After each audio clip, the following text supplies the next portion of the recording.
Em nome do Pai, do Filho e do Espírito Santo. Amém. Amado irmão, amada irmã, é com muita alegria que nós estamos aqui para juntos estudar e meditar o Evangelho proposto pela nossa igreja para a quinta-feira da segunda semana da Quaresma. Se você não é inscrito no canal, se inscreva, curta, comente, ajude-me assim a evangelizar, tá bom? O texto proposto pela liturgia para este dia está lá em Lucas capítulo 16, versículo 19 a 31, que diz assim: Naquele tempo, Jesus disse aos fariseus: Havia um homem rico, que se vestia com roupas finas e elegantes, e fazia festas esplêndidas todos os dias. Um pobre chamado Lázaro, cheio de feridas, estava no chão, à porta do rico. Já queria dar uma pausa antes de continuar a ler para já falar isso aqui com você. Olha a discrepância. Versículo 19, roupas finas e elegantes na vida deste rico. Versículo 20, um pobre com feridas que estava à porta do rico. O rico não tinha nome, portanto ele não tinha uma dignidade, ele não tinha uma história. O pobre tinha. O nome dele era Lázaro. Lázaro, inclusive, em hebraico significa Deus ajuda, ou ajuda de Deus. Mas, vamos continuar.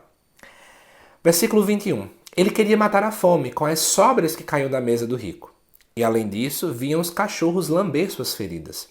Quando o pobre morreu, os anjos levaram-no para junto de Abraão. Morreu também o rico e foi enterrado.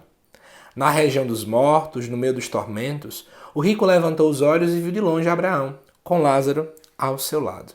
Já dou uma pausa, para você refletir. Nós estamos aqui diante de uma parábola, tá bom? Mas é importante comentar alguns detalhes importantes, Quem era a figura de Abraão?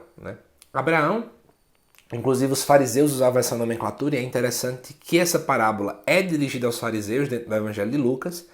A gente percebe que Abraão era justamente aquele que era considerado pai do judaísmo. Era pai na fé e pai do judaísmo. Inclusive os fariseus costumavam dizer sempre: nós somos filhos de Abraão, nós temos Abraão por pai.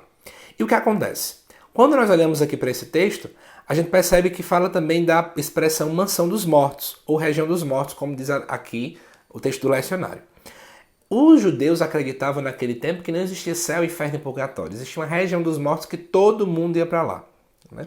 Então o que acontece? Versículo 24. O rico gritou: Pai Abraão, tem piedade de mim.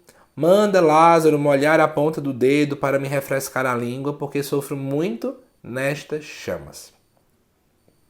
Importante.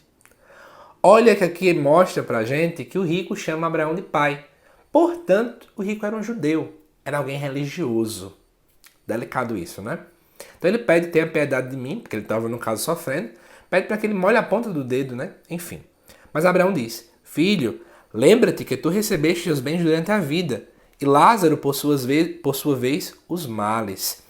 Isso porque era a visão do judeu naquele tempo de que qualquer tipo de doença era uma espécie de uma maldição de Deus, Então o rico não tinha sido amaldiçoado, Lázaro já havia sido amaldiçoado. Aí ele vai dizer: agora, porém, ele encontra aqui consolo e tu és atormentado. Talvez esse texto pareça que dá uma margem para pensar que todo mundo que sofre na vida um dia vai alcançar o céu e quem não sofre vai alcançar o inferno. E a gente começa então a se martirizar, é melhor sofrer para um dia viver o céu lá na frente. A coisa não é bem assim. O problema não está se na sua vida hoje você tem dinheiro ou não tem dinheiro. Mas aqui está em como você tem usado sua vida. Se eu sou muito pobre, eu não tenho condição, por exemplo, de dar esmola a ninguém, e eu passar uma pessoa e pedir esmola e eu não puder dar, isso não é problemático. Você me entende? Mas aquele que tem, precisa oferecer o que tem para o outro. Se o que você apenas tem é tempo para ouvir o outro, ofereça o seu ouvido. Se apenas o que você tem é dinheiro, ofereça o seu dinheiro. Se apenas o que você tem é um sorriso para dar, ofereça isto. Nós não podemos ser egoístas. Nós não podemos ser pessoas que nos fechemos em nosso mundo, E aí, o que acontece? Ele vai dizer, E além disso, versículo 26, há um grande abismo entre nós. Por mais que alguém me invejasse, não poderia passar daqui para junto de vós, e nem os daí poderiam atravessar até nós. Interessante, O rico e Lázaro estavam muito próximos, era apenas uma porta que os dividia. Mas aqui fala de um abismo. Na verdade, entre aqueles que buscam o caminho de Deus e aqueles que não querem o caminho de Deus, existe um grande abismo. É isso que acontece. Então, o rico vai dizer: Pai, eu te suplico, manda Lázaro à casa do meu pai, porque eu tenho 5 irmãos. Manda preveni-los para que não venham também eles para este lugar de tormento. Mas Abraão respondeu: eles têm Moisés e os profetas, que os escutem. Ou seja, eles têm a Bíblia, eles têm a palavra de Deus. Claro que aqui não era Bíblia, né? Eram os escritos.